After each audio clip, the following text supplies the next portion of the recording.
The sky over Charleston County was no longer the peaceful blue of the South Carolina coast. It had turned a strange grayish green, a toxic shade like a festering bruise on the flesh of nature. The air suddenly thickened, becoming so heavy that every breath felt like inhaling molten lead. An eerie silence enveloped the space, a deathly stillness that only those who have faced Mother Nature's fury can truly sense.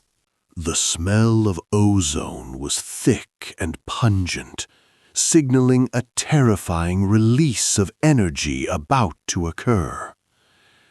Then the sound began. The tornado siren shrieked from afar, its voice tearing through the silence with a haunting tone, like the screams of 1,000 demons rising from hell. "Hurry, everyone into the bunker now!" Conrad Ashford's shout rang out, authoritative and accepting of no delay. I saw the Ashford family rushing down the hallway, their footsteps pounding on the oak floor, frantic and urgent. Conrad led the way, his face bright red, his eyes bulging with the sheer terror seizing his mind. Blythe followed closely behind, clutching her husband's sleeve, the monogrammed handkerchief she usually cherished, now crushed in her trembling palm. The golden child brother-in-law Beau, the influencer who took such pride in his refined appearance, was now struggling to drag 2 large suitcases filled with his luxury items and live stream equipment. Lydia, my wife, ran past me without a single glance, her eyes fixed on the shiny steel door of the bunker at the end of the hall. That was the $200,000 bunker I had personally designed. A fortress of high-strength steel buried deep underground, promising absolute safety from any storm. As I reached the threshold, a violent hand pushed hard against my chest. Conrad stood there, blocking the only entrance to the fortress, his face cold and ruthless enough to make my blood freeze. "No more room, Jack," he said, his voice flat as a death sentence. I looked over his shoulder and saw the bunker filled with wooden crates of expensive wine, Blythe's designer clothes, and Beau's bulky equipment. "What did you say? I'm the one who designed this bunker for the family?" I asked back, my voice trembling, not from the storm above, but from the shock of this betrayal. "Beau's things take up too much space, and we can't throw them out. They're too valuable," Conrad continued, his eyes devoid of any hint of remorse. Blythe poked her head out from behind, dabbing at the powder being smudged by sweat on her face. "Just indulge the family, Jack. You're healthy. You can find somewhere else," she said in her usual calculatedly sweet tone. I looked at Lydia, hoping to find a shred of protection in the eyes of the woman I called my wife. But Lydia just stood there, adjusting a leather chair inside the bunker, her eyes empty and lifeless as she glanced past me. "Family is family, Jack. Let's prioritize Beau's safety first," she whispered, repeating the exact refrain her mother had drilled into her for years. Click. I looked at Lydia, hoping to find a shred of protection in the eyes of the woman I called my wife. But Lydia just stood there, adjusting a leather chair inside the bunker, her eyes empty and lifeless as she glanced past me. "Family is family, Jack. Let's prioritize Beau's safety first," she whispered, repeating the exact refrain her mother had drilled into her for years. Click. The chill of betrayal began to spread from my chest to my fingertips, making me realize I was truly an outsider in their eyes. The toxic sky outside was collapsing, and my family had just locked the only door leading to my survival. 3 years ago, when I entered the Ashford clan as Lydia's husband, I brought all the enthusiasm and talent of a young architect. I designed this mansion with all my heart, turning it into a symbol of luxury and fortitude in the heart of Charleston. But I soon realized that in the house I drew with my own hands, I was never truly the master. The Ashford family looked at me as a lucky hired hand, a skilled craftsman granted the privilege of entering the prestigious old money circle. Injustice seeped into every lavish dinner, every conversation in the living room, where my voice was always pushed aside for Beau's wild ideas. Beau, the 27-year-old brother-in-law, the self-proclaimed influencer with thousands of fake followers, was actually just an unemployed leech living off his parents' wealth. He could demand I fix his entire private recording studio overnight, and Conrad would look at me with disappointment if I refused. "It's just a little effort, Jack. Just indulge him a bit," Blythe would say, grabbing my hand with a fake pleading look. Every need of mine, every professional opinion of mine had to be swallowed to feed Beau's massive ego. Lydia, the once loved for her intelligence and independence, gradually turned into a clone of her mother. She began looking at me with pity, a kind of pity more painful than direct contempt. "You're just an architect, Jack. Don't try to act like you know more than Dad about how this family operates," she had said when I warned about the high maintenance costs of the bunker. It was in those days of suffocating suppression that I found an exit of my own. Under the floor of the old woodshop behind the garden, I had secretly dug a small underground cellar. Initially, it was just a place for me to age the crates of Cabernet Sauvignon I personally selected, the only place I didn't have to hear the in-laws' complaints. That wine cellar was built with reinforced concrete blocks I had silently gathered from the projects I supervised. It was narrow, deep, and didn't have the polished look of Conrad's steel fortress, but it was calculated based on the most precise physical principles I knew. While Conrad was busy decorating his high-end bunker with luxury Italian leather, I noticed a fatal design flaw. To save costs and keep the garden's aesthetics, Conrad insisted on placing the ventilation and drainage systems directly beneath the foot of an old estate retaining wall.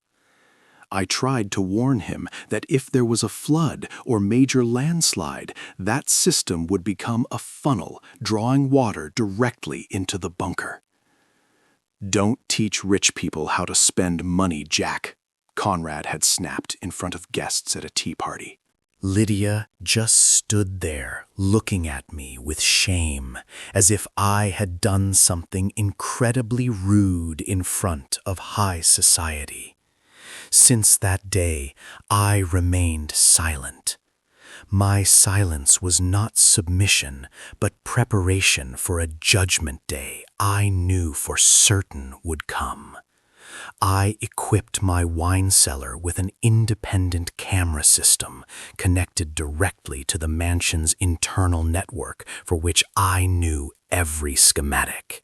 I also prepared personal rescue equipment, portable generators, and a stock of premium coffee. 72 hours before the storm hit, I saw the signs on the weather map and knew this was the chance for this cage to collapse on itself. I watched Beau live stream about the fortitude of the Ashford bunker, receiving thousands of likes from fools like him.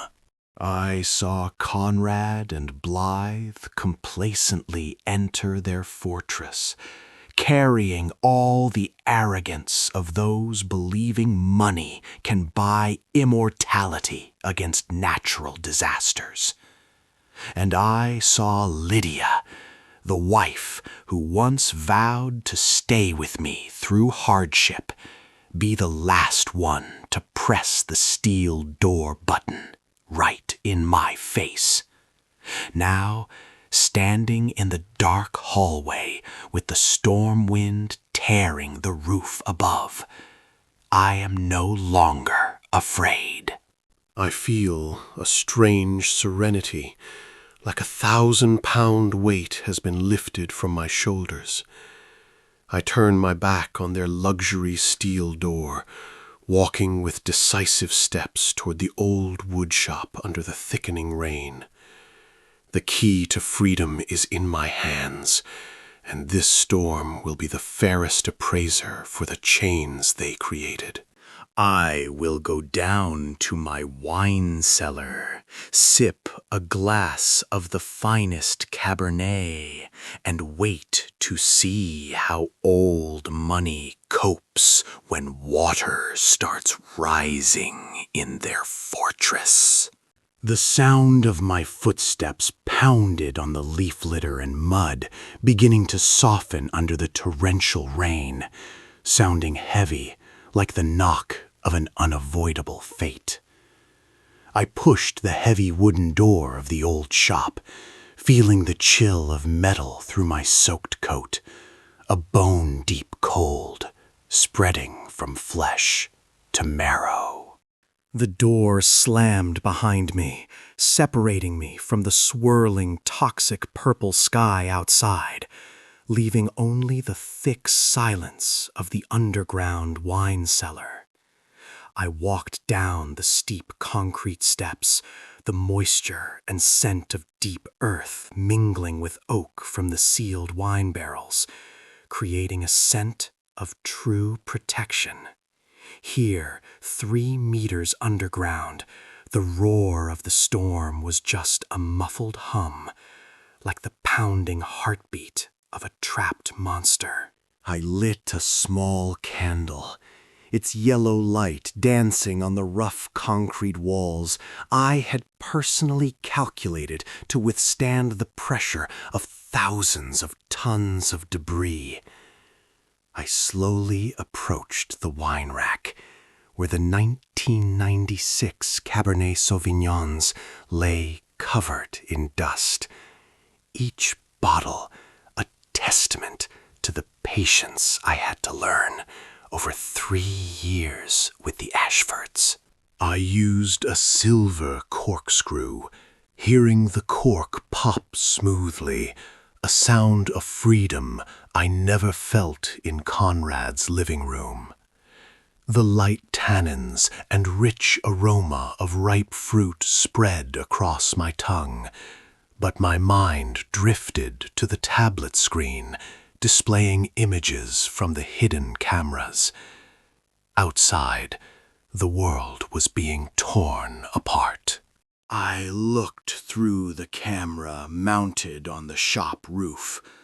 seeing ancient oak trees, hundreds of years old, twisted like dry twigs, then lifted into the air like children's toys. The roof of the Ashford mansion, the architectural masterpiece I once took pride in, was now being torn into large patches by the wind's claws, flying chaotically in the blinding rain. Shock waves vibrated violently through the earth, a massive jolt making the wine bottles on the rack clink against each other, signaling the mansion above had completely collapsed. I took another sip of wine, the warmth spreading in my chest, a stark contrast to the chaos I was observing through the digital screen. I switched to the internal camera system inside the Ashford's high-end bunker. Light from the luxury LED lamps shone on Conrad's face, now white with fear, his hands still trembling as he gripped the useless remote. Blythe was cowering on the Italian leather sofa, mumbling meaningless prayers, while her monogrammed handkerchief was soaked with sweat and tears. Beau was still trying to check for a phone signal, his face frantic as he realized the virtual world he worshipped had completely vanished in the storm's darkness. Lydia sat in the corner, her eyes fixed on the steel door, vibrating with every blow of the storm, her face showing the late regret she didn't dare speak aloud. Right then, what I predicted began to happen. A light flashed from the humidity sensor, signaling water had begun to penetrate the ventilation system Conrad refused to fix. The first drops began to leak through the gaps in the luxury drywall ceiling, hitting the expensive sheepskin rug with steady, ruthless thuds. The water carried the scent of mud and the rot of the world above, flowing in small streams that quickly spread across the marble floor. I saw the shock on Conrad's face as he realized his steel fortress was being invaded by the very thing he most disregarded. The sound of water trickling through broken ventilation pipes rang through the internal speakers, sounding like a finely staged funeral dirge. "What's happening? Jack said this bunker couldn't flood." Beau's scream rang out, raspy and full of blame. But Conrad only stood paralyzed, watching the water level rise to his ankles.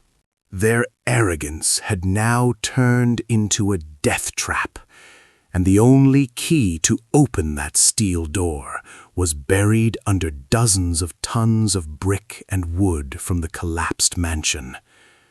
I felt a cold satisfaction spreading in my mind, watching the matrix of arrogance executing its own sentence.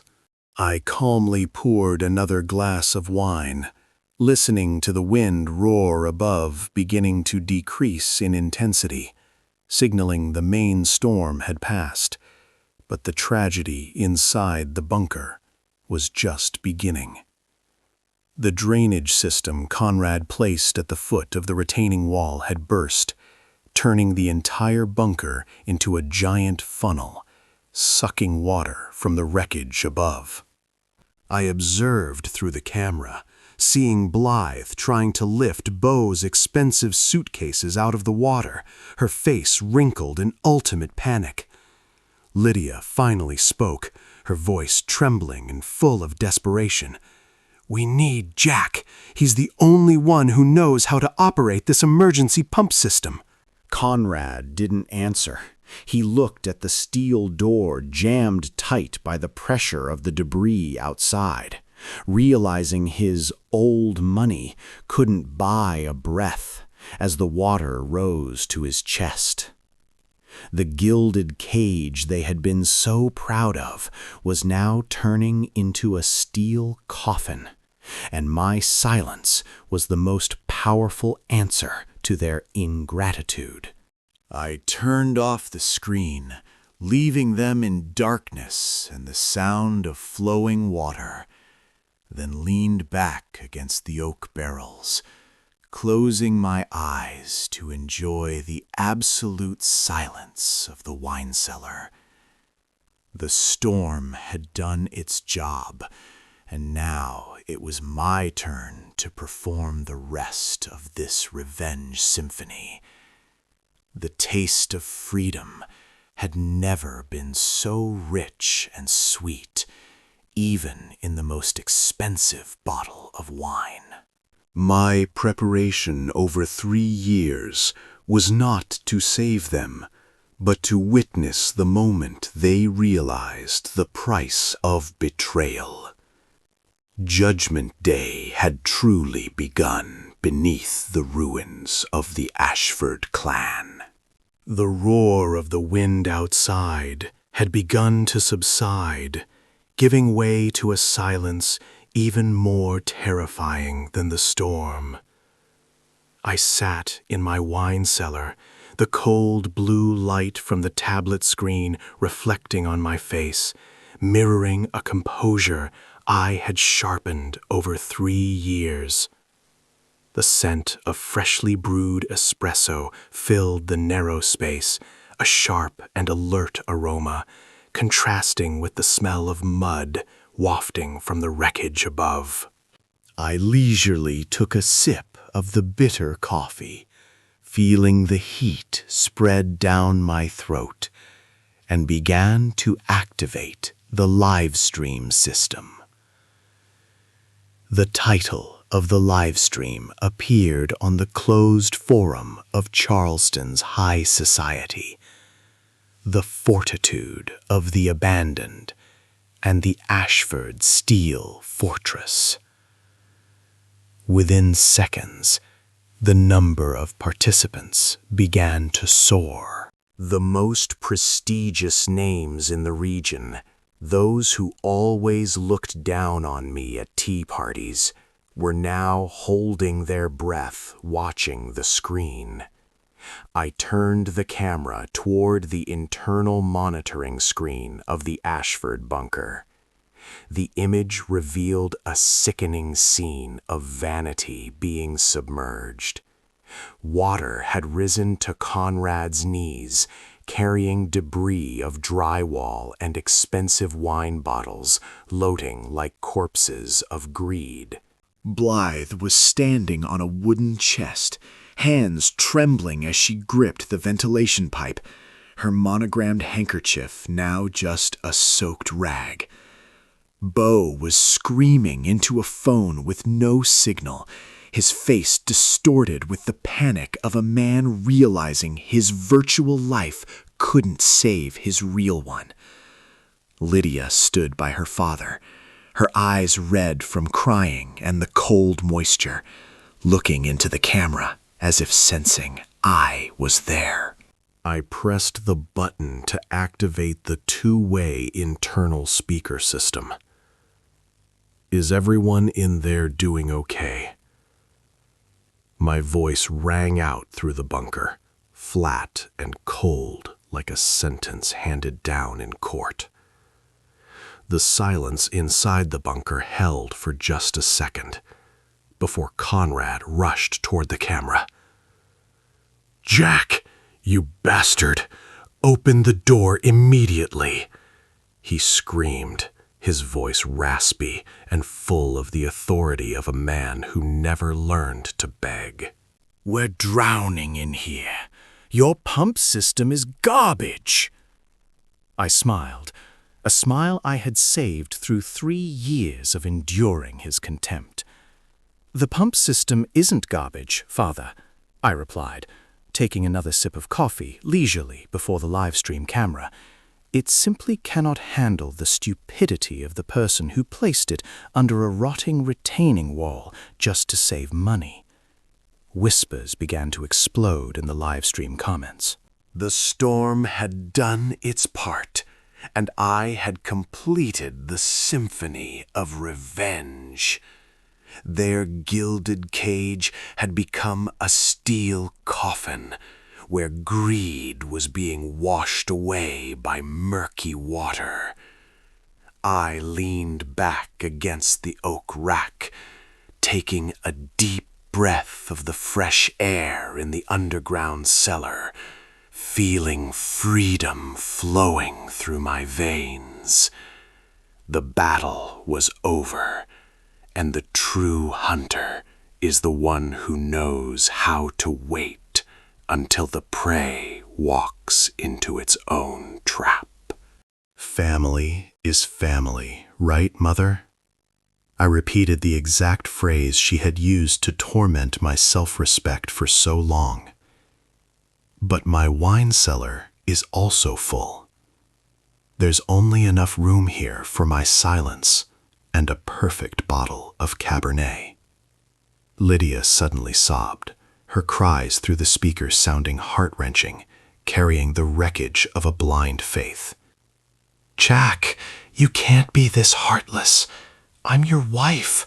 We once had years of—" "Happiness," I interrupted her, my voice now sharp as a blade whetted in the dark. "Was happiness when you pressed the button to close the steel door in your husband's face to protect Beau's pile of toys.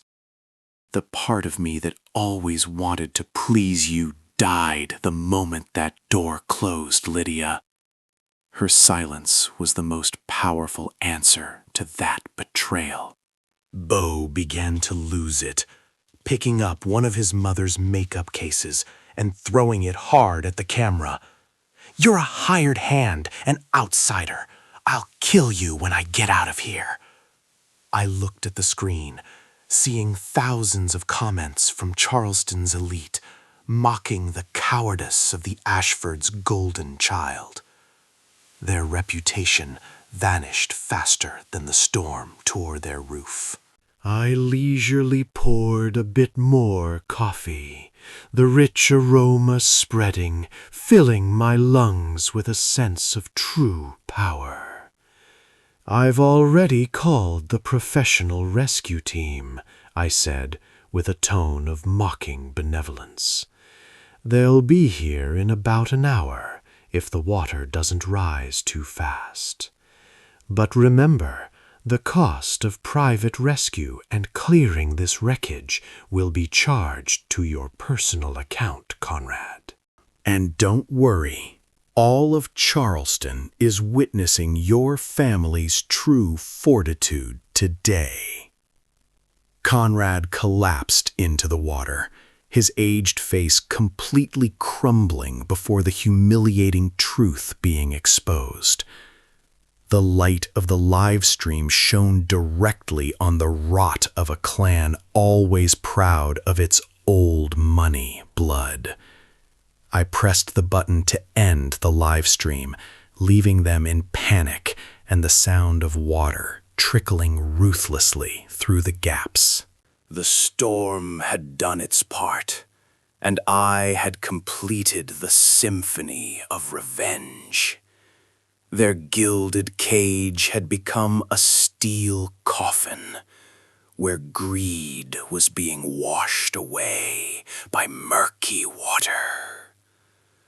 I leaned back against the oak rack, taking a deep breath of the fresh air and the underground cellar, feeling freedom flowing through my veins.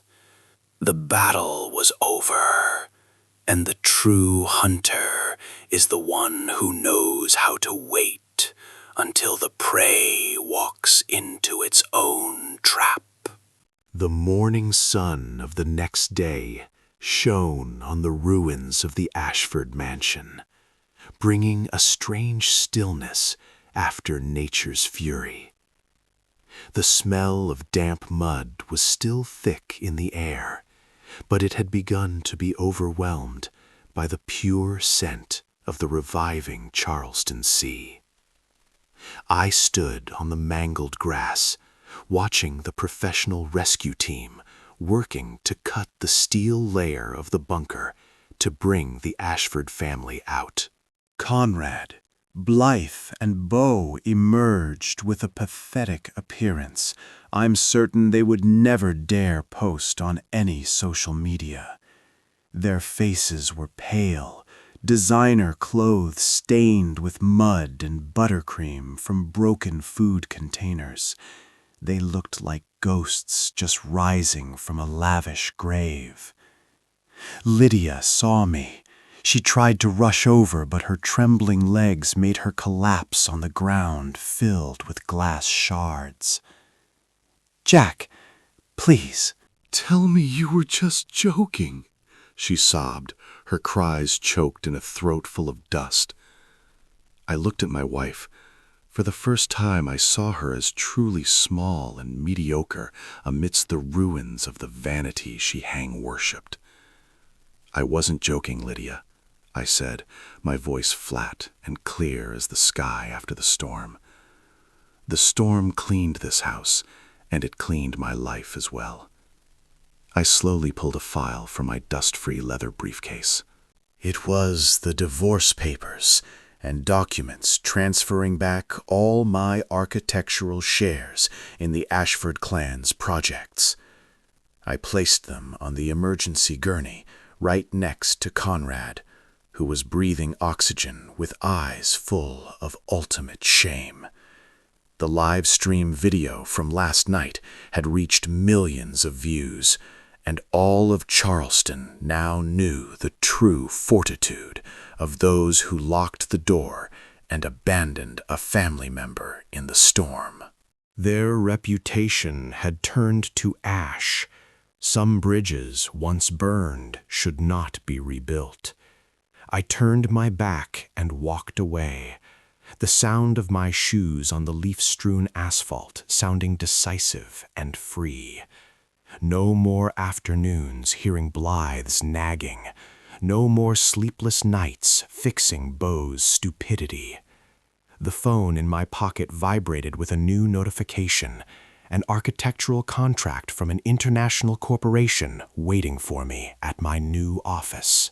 I took a deep breath, sensing the miracle of a new beginning, where truth and ability are the only measures. The Ashford mansion may have collapsed, but my world had just begun to brighten. The monster of manipulation and selfishness was buried under the bricks. The gilded cage was open, and I was finally, completely, truly free.